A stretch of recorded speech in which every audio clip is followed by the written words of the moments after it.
Topic છે આપણો પાચન તંત્ર, બરોબર.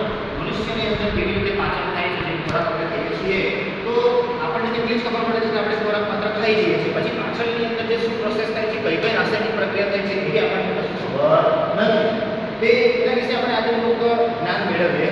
તો તમે અહીંયા જોશો તો આખો આ મનુષ્ય તમને અહીંયા જોવા મળે છે, બરોબર છે. મનુષ્યની અંદર તમે જોશો તો અલગ અલગ ભાગો આપણને અહીંયા જોવા મળે છે. આપણા પેટની અંદર આવેલી વસ્તુઓ ગોઠવાયેલી છે, બરોબર છે.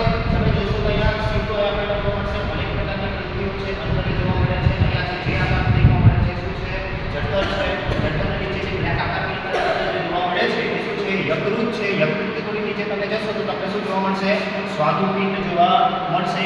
જેમ જેમ તમે નીચે જોશો તો આ જે વચ્ચેનો જે ભાગ છે એ શું છે, નાનું આંતરડું છે.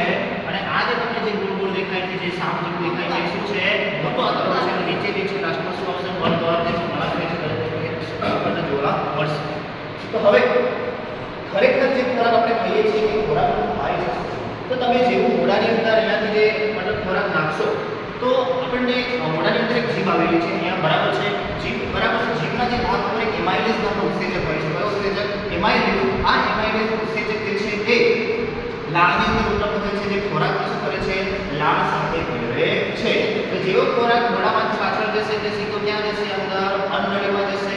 અન્નનળીમાંથી સીધો ખોરાક જવાનો છે જઠરમાં. કોઈ પણ વસ્તુ તમે જ્યારે ખાઓ છો તો જઠર હંમેશા એસિડ ઉત્પન્ન કરે. શું ઉત્પન્ન કરે છે, એસિડ. જઠર જે છે એ હાઇડ્રોક્લોરિક એસિડ ઉત્પન્ન કરે છે. કયો એસિડ ઉત્પન્ન કરે છે, હાઇડ્રોક્લોરિક એસિડ ઉત્પન્ન કરે છે. તમે જેટલું વધારે ખાશો એટલું વધારે એસિડ ઉત્પન્ન થવાનો છે.